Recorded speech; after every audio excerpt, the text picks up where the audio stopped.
What if I told you a water company made death metal albums out of hate comments, sold a literal coffin cooler, convinced hundreds of thousands of people to sell their souls, and got parents to panic because their kid is chugging beer and the product is water? Not vitamin water, not magic water, just water, packaged like it crawled out of a mosh pit. But here's the part that should insult every marketer on earth. This entire billion-dollar fever dream can be traced back to a $1,500 commercial. And here's the twist inside the twist. When this ad went viral, the company didn't exist yet. No factory, no inventory, no cans, just a 3D rendered mock-up so realistic people begged, "Where can I buy this?" In 4 months, 3 million views, 80,000 followers, and distributors literally reached out asking to stock a product that wasn't real. That is not marketing. That is a controlled explosion.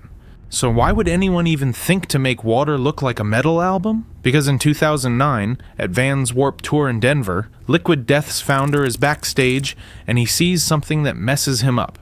Monster Energy is sponsoring the tour. Bands are sitting outside the buses in lawn chairs, crushing monster cans, and he's like, "Wait, are you guys ripping energy drinks out here in the hot sun?" They go, No, it's water, not bottled water. Water disguised in a can that looks like an energy drink. Tiny text at the bottom, tour water. And he says it felt a little screwed up, because kids in the crowd think their favorite bands are fueled by the brand. That's the seed. One ugly question. Why does all the funniest, coolest branding go to junk while healthy stuff looks like it's apologizing for existing? Mike Cesario wasn't some Silicon Valley wellness monk. He grew up outside Philly, played guitar in punk and metal bands, made flyers at Kinko's, silkscreen shirts in a basement, DIY everything. He goes into advertising, big brands, big campaigns, and he's miserable. He says he kind of hated his life in that client-driven world, because every bold idea gets sanded down until it tastes like lukewarm tap water. Then he tries to start a brandy company, Western Grace, and it collapses.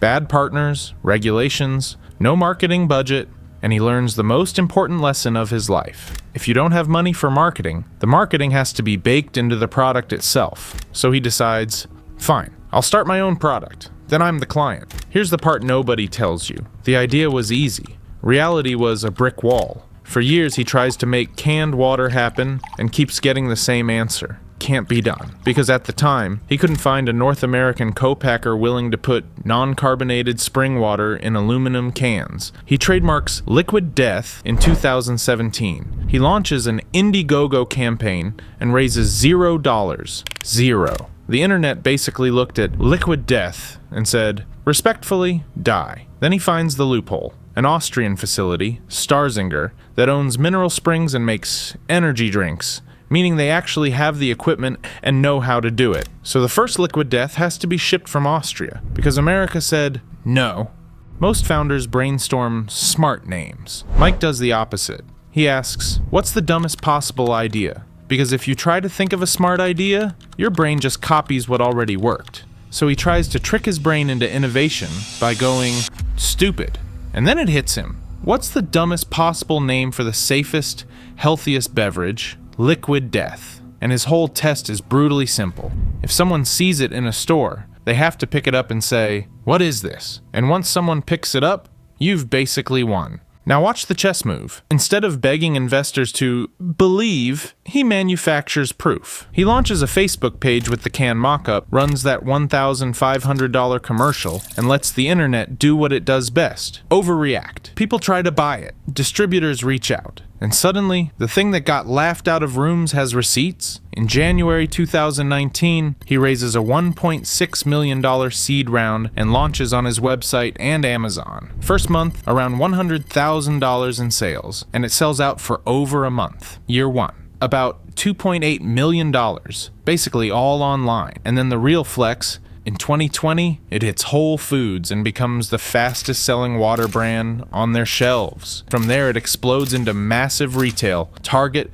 Walmart, 7-Eleven, and Live Nation venues where millions of Concert goers see it like part of the show. By 2024, $333 million revenue and a $1.4 billion valuation. Water, with a skull on it. Liquid Death understood something most brands refuse to accept. 98% of people hate marketing, so they built an entertainment machine that happens to ship beverages. They literally compare their marketing team to Saturday Night Live. Comedy writers, weird sketches, chaos first ideas. They turn hate comments into full death metal songs. They keep the brand in character. They chase shares, not likes. And when they finally hit the Super Bowl, they don't go inspirational, they go elementary school kids at a rager, chugging tall boys like it's a rock concert. And the tagline is basically the whole strategy. Don't be scared. It's just water. Most water brands sell water. Liquid Death sells membership in a joke you can wear. Merch is about 10% of total revenue. That's tens of millions a year. They sold a life-size casket cooler, an 85-pound coffin that holds drinks, auctioned for $53,198. They did a Tony Hawk skateboard, with Tony Hawk's actual blood mixed into the paint, and it caused an 800% spike in Google searches. That's not a product line.